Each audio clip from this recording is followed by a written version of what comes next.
حضرت عائشہ رضی اللہ تعالیٰ عنہ کا نکاح 6 برس کی عمر میں ہوا اور رخصتی 9 برس کی عمر میں ہوئی، تو کیا یہ روایت درست ہے؟ جی بالکل، یہ روایت درست ہے۔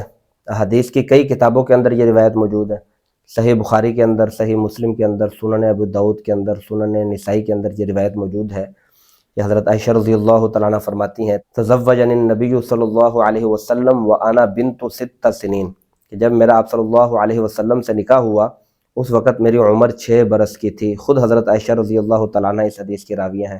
6 سال کا بچہ یا بچی تو بالغ ہی نہیں ہوتی، تو بلوغت سے قبل نکاح درست ہے؟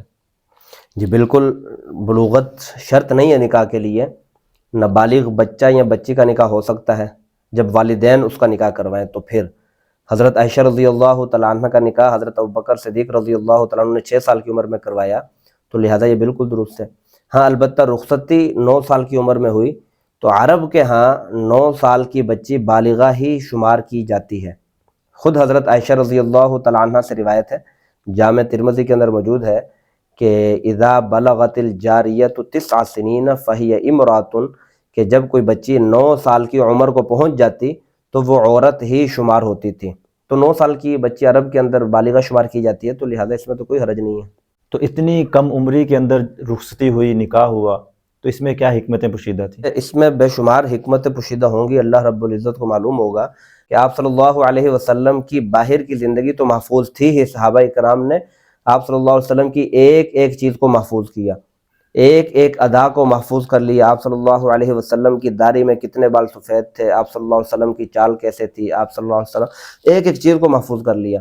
لیکن جو گھر کی زندگی تھی اس کو محفوظ کرنے کے لیے ایک ایسی عورت کی ضرورت تھی کہ جو ابھی کم عمری میں ہو، کیونکہ کم عمر بچے کی خاصیت یہ ہوتی ہے کہ وہ جو چیز دیکھتا ہے وہ اپنے سینے کے اندر محفوظ کر لیتا ہے۔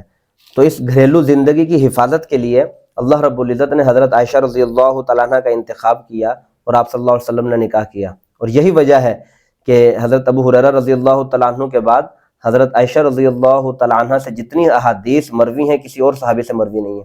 2000 سے بھی زیادہ احادیث حضرت عائشہ سے مروی ہیں، اور صحابہ کرام کو جب بھی کوئی مشکل امر پیش آتا تو وہ حضرت عائشہ رضی اللہ تعالیٰ عنہ کے در پہ رجوع کرتے، حضرت عائشہ رضی اللہ تعالیٰ عنہ ان کو جواب دیتے اور تمام صحابہ کا اس جواب کے اوپر اتفاق ہوتا۔ تو یہ وجہ تھی، حکمت تھی۔